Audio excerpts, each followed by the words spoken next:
Et si la qualité de nos relations, notre carrière et même notre bien-être reposaient en fait sur une seule et même compétence? C'est un peu la promesse du livre Développer vos compétences sociales. On va décortiquer ensemble comment on peut transformer nos interactions de tous les jours.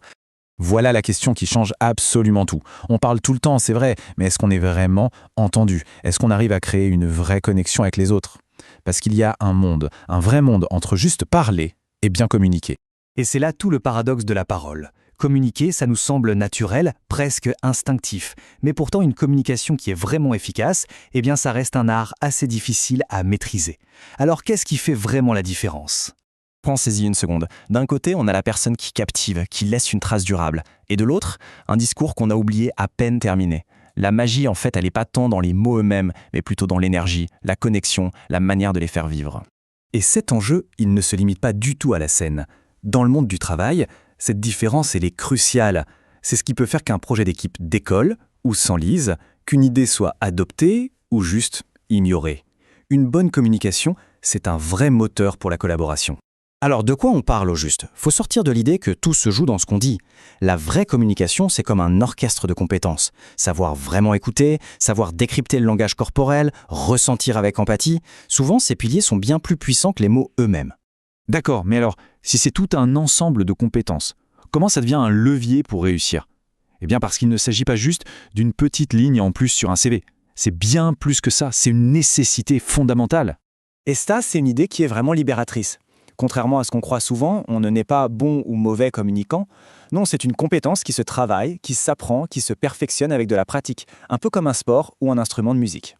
L'enjeu est juste immense. Savoir bien communiquer, ce n'est pas seulement pour avoir une promotion. C'est essentiel pour s'épanouir, pour réussir ses projets et même, comme le dit le livre, pour survivre socialement. C'est un vrai avantage stratégique dans tous les domaines de la vie.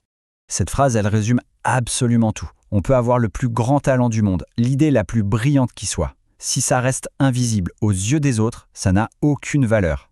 La communication, c'est vraiment le pont entre notre potentiel et notre impact réel. Bon, la question se pose, forcément, face à un enjeu aussi important, c'est quoi la première étape? Comment on commence ce chemin pour devenir un meilleur communicant? Eh bien, la réponse pourrait bien vous surprendre. Et là voilà, la fameuse clé. Avant même de penser à parler aux autres, le travail commence à l'intérieur. Tout part du dialogue qu'on entretient avec soi-même. L'idée est simple, mais elle est très profonde. Comment est-ce qu'on peut espérer être compris des autres si on ne se comprend pas déjà soi-même? Cette communication avec soi, ce dialogue intérieur, c'est la fondation sur laquelle tout le reste va se construire. Et l'impact de ce monologue intérieur, il est énorme. Le discours négatif, c'est comme une fuite d'énergie, ça vide notre batterie avant même d'avoir commencé l'échange.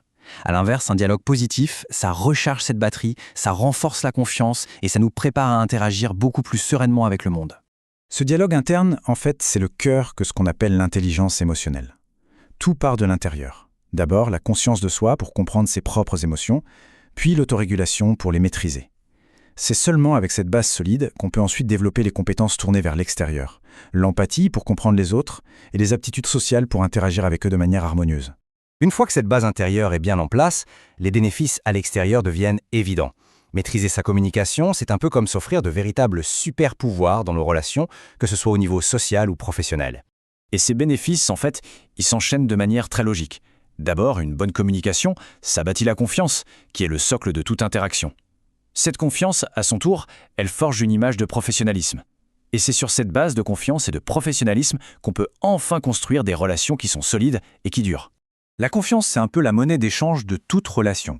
Le livre insiste sur le fait que les interactions en face à face sont particulièrement puissantes, parce qu'elles nous donnent accès à une tonne d'informations non verbales, le ton de la voix, le langage du corps, qui permettent de sentir la sincérité du message. Alors ça, c'est une idée qui peut surprendre. La compétence qu'on nous attribue ne dépend pas seulement de notre expertise technique. Des études le montrent. Un professionnel qui communique bien sera perçu comme plus compétent. Tout simplement parce qu'il sait créer du lien et rendre ses idées accessibles. La communication, ça amplifie la perception du talent. Cette citation, elle est géniale. Elle vient d'une étude sur les couples, mais en réalité, elle s'applique à absolument toutes nos interactions. Le ton, l'intention, l'empathie qu'on met derrière les mots, ça peut complètement transformer un message. Le comment on dit les choses est au moins aussi puissant que ce que l'on dit. Et finalement, tout nous ramène à cette question fondamentale. Avant de chercher à être compris par les autres, est-ce qu'on se comprend soi-même ? Car la grande aventure de la communication avec le monde extérieur commence toujours par ce voyage à l'intérieur de soi. Se connaître, ce n'est pas juste une étape, c'est la clé qui rend tout le reste possible.